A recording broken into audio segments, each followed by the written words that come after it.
Hey, I'm back. Did y'all miss me?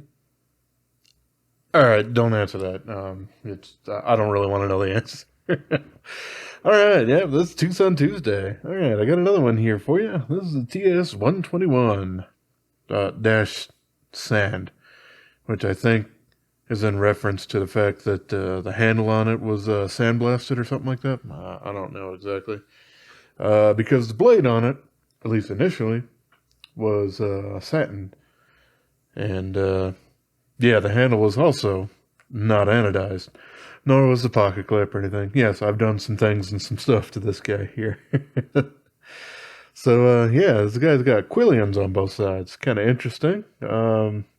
Something that I also kind of like about it is, hey, that means you can actually open it with your thumb. And I'm all about that. Yeah, I have kind of stonewashed the knife myself. And then, of course, had to resharpen it afterwards. But yeah, we're all sorts of good there. Yeah, we got some pretty chunky titanium handles on this. I did basically kind of gold on the back spacer and the pocket clip here.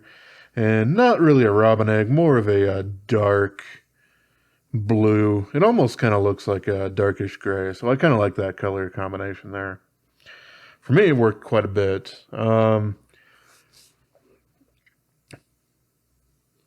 know, something that I was just thinking about with this guy, and it does have the jimping underneath there. You might be able to try to pocket deploy this thing, kind of like an Emerson wave sort of thing, by trying to catch the bottom on your pocket there when you're pulling them out. Might not be the most smooth operation in the world, but hey, it's certainly possible. And of course, you got the flipper tab on the back. So this guy gives you quillions on both sides, as I was saying before. And that is kind of interesting in that it does actually restrict a bit of how you hold on to this guy here. You know, obviously, unless you're really going crazy and up top here, you're going to be blocked by this quillion here. So, you know, having any jimping right there in the middle or whatnot, it's not really going to help you out there. That being said, I still really like the blade shape on it. It's just, you know, a little bit more restrictive than some other things are there. Hey, we got a nice sharpening choil. Always like to see that. A lot of companies seem to skip those. And, well, this one seems to be doing quite well. Yep, this is from one of my favorite designers, Mr. Wong Ding Dong. I hope that's not disrespectful. Like I said, he's one of my favorite designers, but yeah. You do have a little bit of crenellations going on there at the top. If you do really want to reach over there for some really powerful kind of cuts going in that way, it does help out. You know, it's not absolutely super grabby, but certainly gives you enough friction there. The action on this guy is pretty darn good. It's not super crazy fall shut, but definitely wiggle so. And I like me the wiggle. I actually kind of prefer that over something that's super crazy drop shut. This is probably also why I end up closing almost all liner lock and frame locks with the blade facing all the way up. I can then kind of, you know, release that and push it up until I feel the detent ball there, and then I can turn it over to get everything out of the way when I'm closing it. Because, well, some people do like to just drop them straight down and hope that you know, you either have a flipper tab to protect you, or it runs right, or the blade itself runs into your thumbnail. And my nails already have enough problems as it is, as well as the fact that from time to time they are different colors. And, you know, just mark it up because I'm closing a knife seems kind of counterproductive for me. So there you go. All right. Yeah, we got Titanium milled clip on this guy. You're gonna have just a little bit sticking up there. Pretty reasonable. It's not super deep carry, but fairly discreet in general. I really do kind of like this guy too. It's got this fuller groove down the middle of it. A nice landing patch there. Really, really nice and easy to get it in and out of the pocket there. You do have a bit of a pocket of space there because you're not competing with any screws. If there's something that I would like to see done to it, just a little bit different, it is inset into the titanium here, as we'll see in a bit, because, like always, I'm going to tear this guy down a little bit. And the screw does basically go into the peg or the Chicago screw or whatever you really want to call it there. So it's fairly secure. But I always like to see at least 2 screws on a pocket clip. Because that is, no matter what you try or anything, especially if you're in a warehouse environment or something like that, that thing's going to catch on something at some point.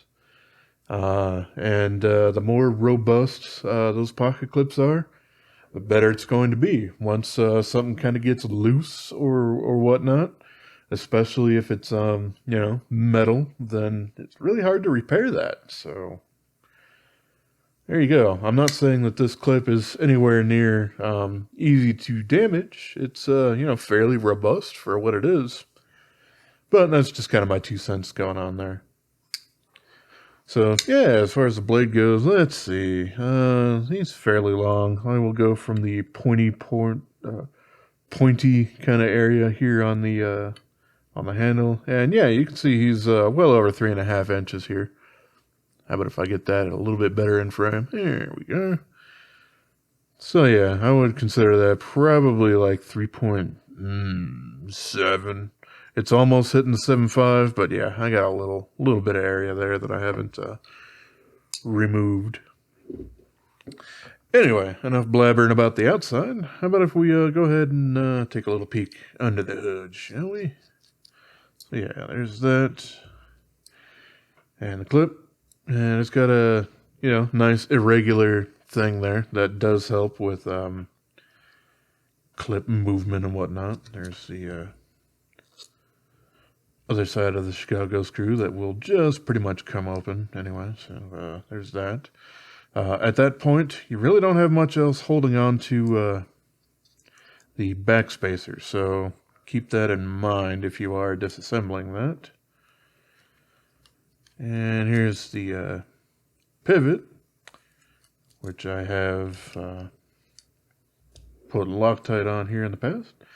But yeah, so we got a little bit of this. I'll go ahead and take the back spacer out that I've anodized. And you can see we have a little bit of a peg here in this dip. That's for basically a lanyard loop sort of thing. I really like when they hide them. Just to me makes a knife look a lot more aesthetically, simple. Let's see. So this guy doesn't really want to move, but that's all right. I'll just force him. So yeah, on both sides we have steel bearing races, and of course we got the steel insert there. And we do have some milling going on for the titanium there. This works out really nice.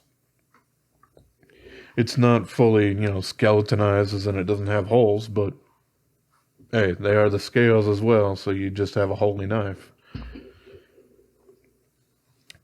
Yep, we have their standard ceramic bearings and their nylon cages. Works super well. So yeah, not a huge amount kind of going on there. The blade stop pin for this guy isn't internal to the blade, and it is kind of up in that little swept up area there. I have seen some people who really, really didn't dig the the quillion on this thing, grind it off. And I mean, you can do that, but you know, at that point, you probably you're not really going to get rid of the whole upsweep there anyway. So to me, it's just kind of an ugly mod. I wouldn't necessarily do it, but that's just me. And you know, do what you will with your own knives.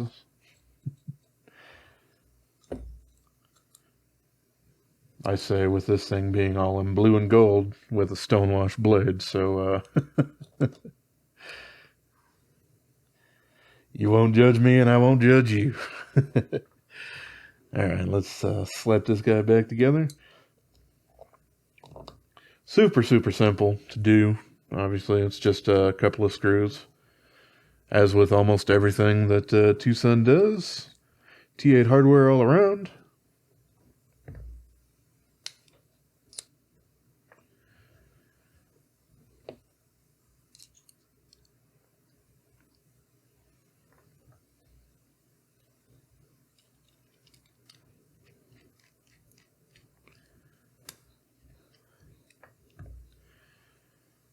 That pivot, I believe, is, yeah, it was still fairly loose there. Alright. So, yeah. Blade centering on that, fantastic. Even for me, you know, taking it apart, doing things to it several times. Anodizing it, stonewashing the blade, and still nice and smooth and centered and all that sort of good stuff. I really do like this guy. It's fairly simple. But I like simple, especially when it works well. The blade shape for it works out quite nicely. I really do like, you know, a fairly simple drop point that gives me enough belly to really get there with having some knuckle clearance to be able to make those cuts and whatnot. And yeah, even this kind of fuller, for lack of a better term, that also carries on the back side of it through the frame lock cut, as well as technically the clip there, which is also kind of mirrored there on the blade with that, which is half, yeah, I mean, I would call it more of a fuller there, but almost looks like a matchstick pull that he would put on quite a few of his slip joint knives. Happen to have one right here. Yeah, like this guy right here. You know, it looks kind of similar, but this is actually able to be grabbed while it's closed, and obviously this one is not. So I really like this guy. And something kind of amazing, like I got a hold of this guy for not all that much money. I want to say I got probably a pretty darn good deal, getting it somewhere in the 40s or something like that. I had just recently seen one go up on eBay that went for an amazing amount of money. It was something like $150 or something like that, and I'm not sure exactly why a couple of people got in a bidding war for it, because it's not necessarily like these guys are rare. But, yeah, I mean, eBay is certainly a fantastic place to be able to pick these guys up, especially if you're looking to get them for cheaper than purchasing them through their AliExpress store or finding someone else reselling them through Amazon or something like that. But, especially with newer models or models that someone might not be familiar with, the prices for a few of them can get quite outrageous. So there you go. Yeah.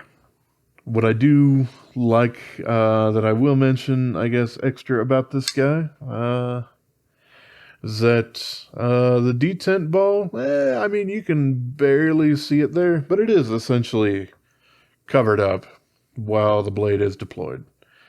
I personally much more prefer that than knives that will have the detent hole kind of exposed when the knife is open. Generally because, well, when I'm cutting, the knife is open, and any kind of fibrous bits and whatnot of what I might be cutting, whether it's cardboard or some sort of cloth or whatever the hell, it is possible for it to, for some of it, if it's small, kind of get in there. And that can actually have a problem of the knife keeping closed while it's in your pocket. I'm not saying that it's going to fly open on you and you're going to slice your hand open as soon as you reach your hand in your pocket. But it's something to keep in mind there. That, yeah, the thing that's doing its best to keep the knife closed for you, if it is all gunked up with stuff, doesn't do that job all that well. And yeah, I do much prefer knives that hide it. And that's, it really depends on the designer and exactly what they're looking for in the knife that they have envisioned. But, for my personal preference, that's what I like. But yeah, this is the TS121-Sand for whatever reason. Like I said, I believe it's because the handles on here were initially sandblasted or something like that. Yeah, another nice Wong design. A little bit different than his other ones, but it's mostly down to the top quillion kind of keeping your thumb a little bit further back than you probably otherwise would with a lot of his designs. Interesting nonetheless, and yeah, as always, I appreciate y'all for watching, and well, you know the drill. Have yourself a wonderful rest of your day, yo.